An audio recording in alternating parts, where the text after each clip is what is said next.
بسم اللہ الرحمن الرحیم۔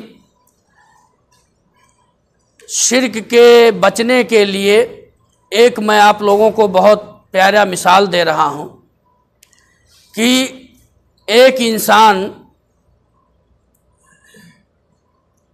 اپنے جسم کے لیے وہ چیزوں سے دور رہتا ہے جو اس کے جسم کے لیے نقصان دہ ہوتا ہے کہ نہیں ہے؟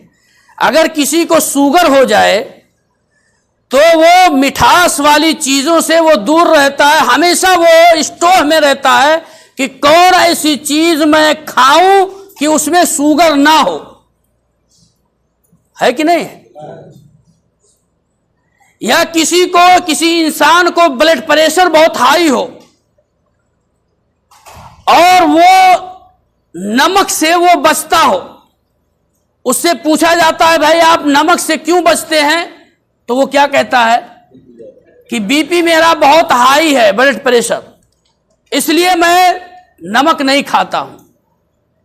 ہر وہ چیز جو انسان کو جسم کے لیے نقصان دیتی ہو اس کے وجود کے لیے، وہ انسان اس سے ہنتک کوشش کرتا ہے کہ میں اس سے بچوں۔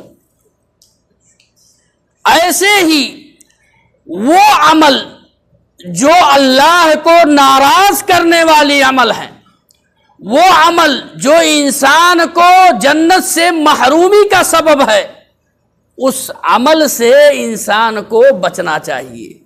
جس طرح اپنے جسم کے لیے بچ رہا ہے ویسے ہی جسم کو جلا دینے والی چیزوں سے بھی بچنا چاہیے۔ یہ بہت ضروری چیز ہے اللہ تعالی، اور یہ شرک ایسی چیز ہے کہ صرف ہمارے لیے نہیں بلکہ انبیاء کرام علیہ الصلوۃ والسلام اپنے لیے، اپنی اولاد کے لیے اللہ سے دعا ہمیشہ کرتے تھے۔ ابراہیم خلیل اللہ کے دوست، جن کے ہاتھ سے اللہ رب العالمین نے خانہ کعبہ کی تعمیر کروائی، وہ ابراہیم علیہ الصلوۃ والسلام جن کے بارے میں اللہ تعالی نے فرمایا کہ اے ابراہیم تجھے ہم اولاد دیں گے، اور جتنے بھی اولاد تجھے دیں گے تمہاری ہی اولاد میں سے ہم تمام انبیاء کو پیدا کریں گے۔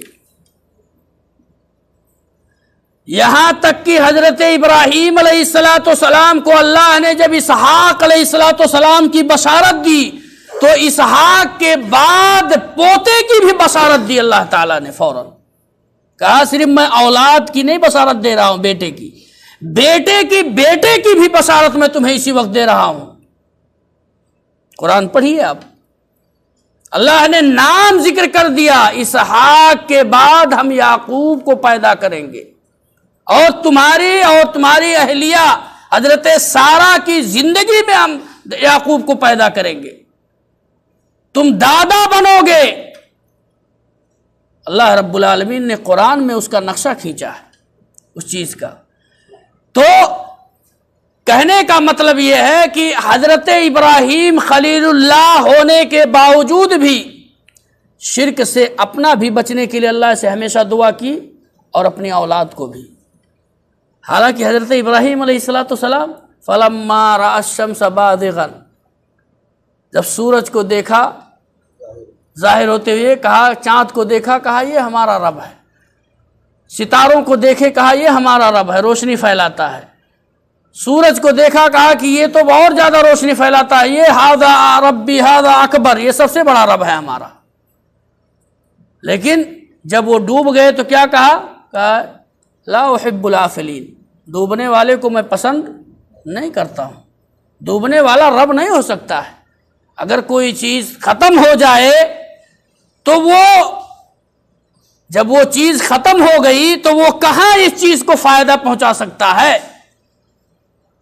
اللہ رب العالمین حضرت ابراہیم علیہ الصلوۃ والسلام کہنے لگے وَجُنُوبْنِي وَبَنِيَّ أَن نَّعْبُدَ الْأَصْنَامَ، اللہ رب العالمین مجھے بھی بچا لے اللہ شرک سے، اصنام سے اور بتوں سے، اور میری آل اولاد کو بھی اللہ اس سے دور رکھنا،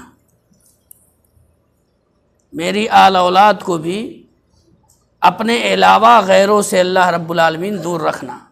اسی طریقے سے ہمارے نبی صلی اللہ علیہ وسلم نے صبح و شام کے اذکار میں، صبح کے ذکر میں اور شام کے ذکر میں اللہ کے نبی صلی اللہ علیہ وسلم برابر یہ دعا کرتے اور اپنے صحابہ کو سکھایا، اور قیامت تک کے لیے ہمیں یہ اللہ کے نبی صلی اللہ علیہ وسلم نے بتایا کہ صبح و شام ایک انسان یہ دعا کرے، اللہم انی اعوذ بک من الکفر والفقر، اللہم انی اعوذ بک، اللہ رب العالمین اے پاک پروردگار میں تجھ سے پناہ مانگتا ہوں، اللہ مجھے دور رکھنا، دور رکھے اللہ رب العالمین کفر سے اور کس سے؟ فقر و فاقہ سے۔ اللہ کے نبی صبح و شام کہتے ہیں اللہم انی اعوذ بک من الکفر والفقر۔ حالانکہ نبی صلی اللہ علیہ وسلم نبوت سے پہلے بھی اور نبوت کے بعد بھی، نبوت سے پہلے بھی اللہ کے نبی صلی اللہ علیہ وسلم نے کبھی بتوں کی طرف اپنی آنکھ اٹھا کر کے اللہ کے نبی نے نہیں دیکھا۔